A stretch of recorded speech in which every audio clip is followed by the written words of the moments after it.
Hey guys, this is John. I'm playing Alfie-Fischer in the 5-minute pool on ICC. He opens with e4. Let's play a Caro-Kann. Mix it up a little bit. Alfie-Fischer is from Mexico, rated 2020. This is a line that a few of you have suggested that I play more often, because in the Scandi you often get positions like this. Here we have a Panov-Botvinnik Variation. I sometimes like to play bishop e6 against this line. This looks really weird putting the bishop in front of the e-pawn, but you do very reliably defend d5, and a lot of times you can end up capturing on c4 when white is unable to recapture with their bishop. So a little bit funky, but playable. And c5. Okay, so I saw a game like this recently. How did that game go? I think it was g6. Or was it a6? I think it was a6 to stop bishop b5. Yeah, so let's play that first. And then I'll probably play g6, bishop g7 as a way of unwinding here. Inviting white to take on f6 and double my pawns, but then I'll have an unopposed dark square bishop. I like that. All right, he does decide to take. I could even put the bishop on h6. I think I've seen some games where black plays like h5 and then bishop h6. That'd be kind of funky. Let's try it.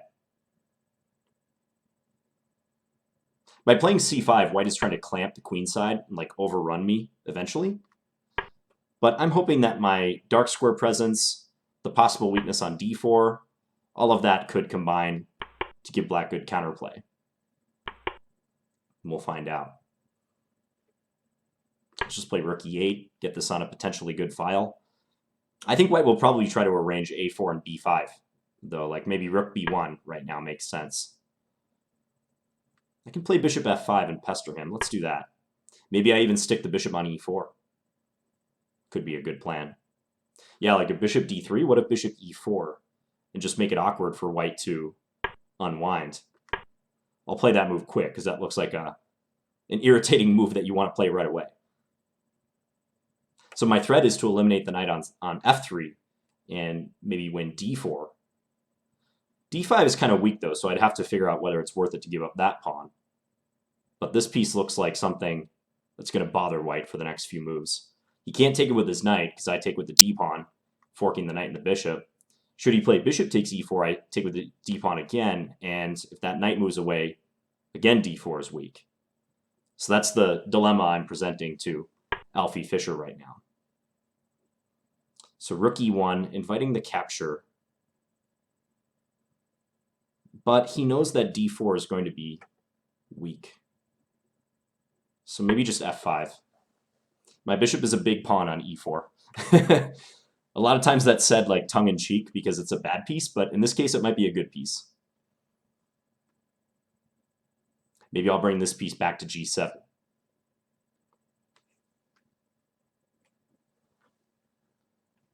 All right, and I've got a time advantage too, so over a minute edge on the clock. Always nice.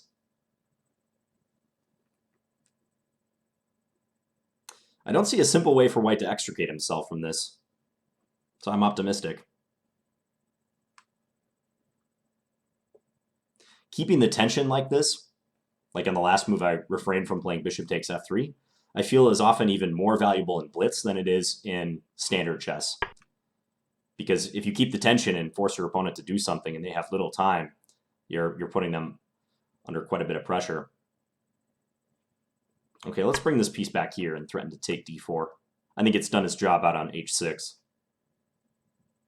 If knight e2 is played to reinforce d4, then I play bishop takes f3, and white would be unable to take with their queen. Huge problem for them. I don't know why he's allowing me to take with my d-pawn, which I don't see a reason not to. Or do I take with the f-pawn and undouble? Both look pretty good, but I'm going to take this way instead and open up my queen on d4 as well. Okay, so knight takes e5, if knight takes d4, I think knight c4 is his plan, trying to get into d6. So I think I should eliminate this knight.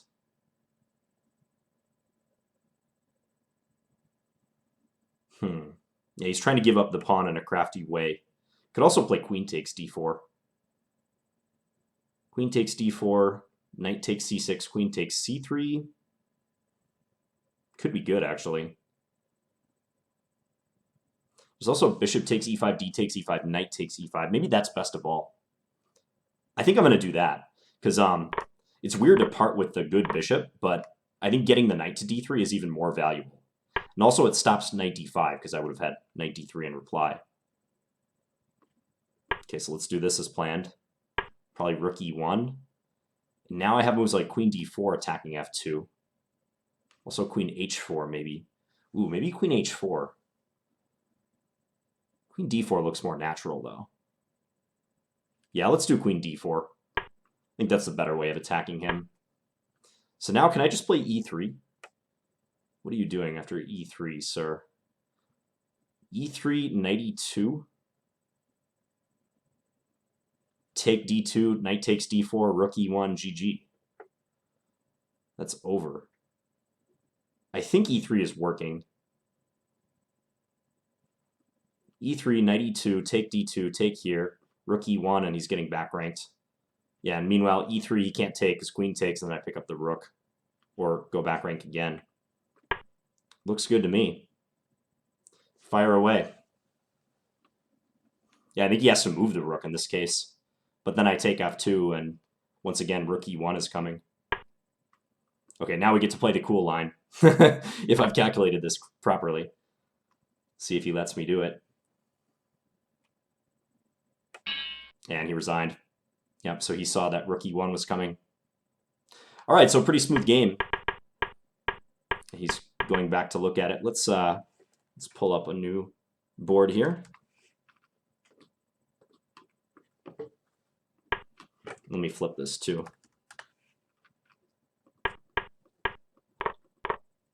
So the Scandi and the Caro do share a lot of structural similarities. My only misgiving about the Caro is the e5 line. From the games that I've seen, and also when I've played this, like e5 is the move that seems to give black the most problems. And in looking at the theory right now, that still seems to be the case. I thought this a while ago, and the top games going on right around now and over the past many months have indicated that e5 is a problem for black, the advanced variation. But here white just took, and we had a Panov-Botvinnik variation. And bishop g5 was played. So white can also play knight f3. In fact, knight f3 is the move that I personally see more often. When I played this, I've often faced knight f3 compared to bishop g5. But there's nothing wrong with bishop g5. Actually, I think bishop g5 is slightly the more ambitious move, because knight f3 does allow, if black wants, the move bishop g4. And there's a long line that leads to an endgame that is fine for black. If you're interested in looking that line up, it basically goes like this, and then queen b3, and after this, e6, take here. There's some more forcing play, and it ends up being an interesting but ultimately equal endgame. So white played bishop g5 instead, and I played this somewhat awkward-looking move, bishop e6, blocking the e-pawn, but as I said, like black's dark square bishop often develops this way anyways, and you're reinforcing d5, and you're also a lot of times threatening to take c4, so I don't think it's that bad of a move.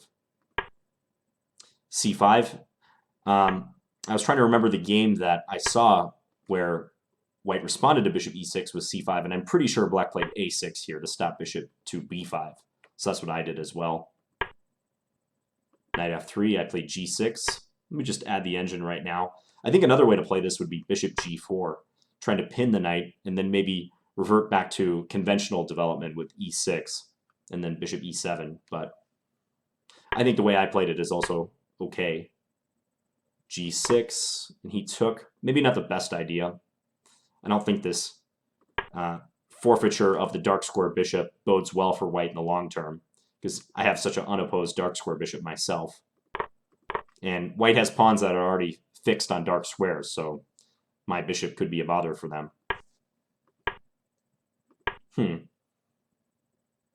A move the engine was liking just caught my eye. For a second it was saying g5 right here, which looks really weird. But maybe the threat of g4 eventually, and trying to kick the knight away from defending the d4 pawn has value. You never know. But I played h5, just gaining a little more space, and I want to put my bishop on h6. And I was just hoping that I could get my pawn in front before doing that. So that was the purpose of h5. Yeah, again, the engine wants to play g5 and just go for it on the king side. Maybe black's king is safe enough where I could even do that and it doesn't matter. Like, yeah, it looks like I'm shredding my own king safety, and I'm certainly not going to castle queenside here, but I think I have such good cover with the pawns and the bishop pair that I can get away with it if I want to. It still looks kind of strange, though. I think castling would be the move I would play even over the board. Rook e8.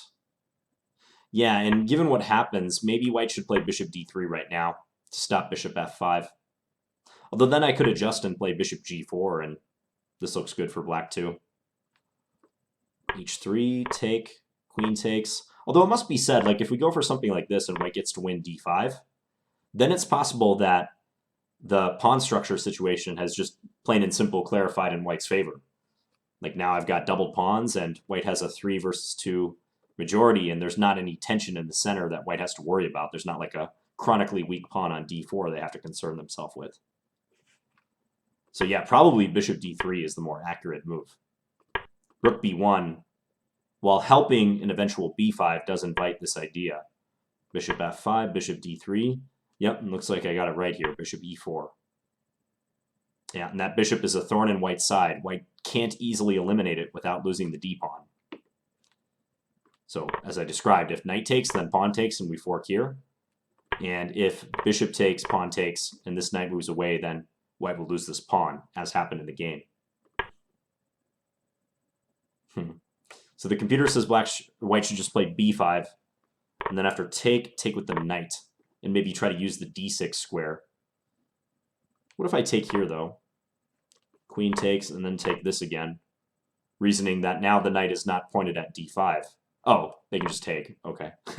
Yeah, the knight also covers that square.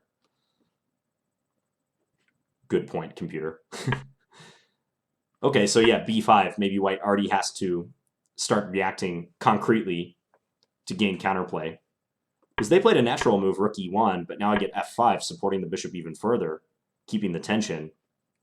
And what happens at b5 now? A takes b, knight takes, rook e7, guarding here, taking the sting out of this move.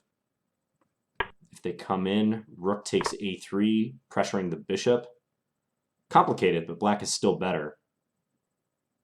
Yeah, it's pressure. So instead he played a4, and then I switched my bishop back to the attack on d4, and here's kind of where things fell apart for white. But yeah, it looks like white had a very small window after bishop e4 is played to get b5 in, and if they don't hurry to do that, then the d4 pawn becomes too much of a liability, and I think they just lose it, like right here. Because if knight e2, I can take f3, and this looks awesome for me. I don't even have to take d4 right away, like I was thinking about queen h4 as well. Just leave the d4 pawn for now. And this is -2 in black's favor. So he took on e4, and we took with the e-pawn, or the d-pawn rather. Knight e5. Yeah, and I thought about a couple different things here. Like knight takes d4 is one move, trying to strand this knight, but I didn't like knight c4 followed by knight d6. Knight takes e5 was the first move I thought about, but after d takes, bishop takes, knight d5, it's not easy to sever the connection between the queen and the knight. So that's why I settled on bishop takes, and then taking with the knight and trying to get the knight into d3. It looks like that was a good decision. Here, knight d3. Queen g5 is also strong, threatening knight f3 check. Yep, could switch the queen over to the king side as well. That's absolutely true. That's probably a better move. But this put black under pressure as well. So the computer says white should just give up the exchange. Knight d5, knight takes e1, rook takes e1. It's that important to just admit that black's knight is strong. Yeah, I'm sure this is close to winning for black somehow, but maybe white could cause some issues. If white gets a chance to play like rook d1, defend the knight a second time, and then queen c3 and try to utilize like the f6 square, yeah, they could do some damage. Probably won't come to that, but so they went here. they jumped on the opportunity to attack f2. Yep, and it looks like e3 is just lights out pretty much. So white has to play queen c2 to defend. That way, if here, white has a couple more resources in play, like could they just take my knight? Yeah, rook takes d3. But rook d2, e3, and nothing white can do. I'm winning f2 or doing even more damage. And white resigned before this could be played. Check. Checkmate. Okay, so interesting game. I like that one. And maybe I'll have to give the Caro some more runtime in my games. So hope you guys enjoyed this one, and I'll be back again soon with another video. Bye, guys.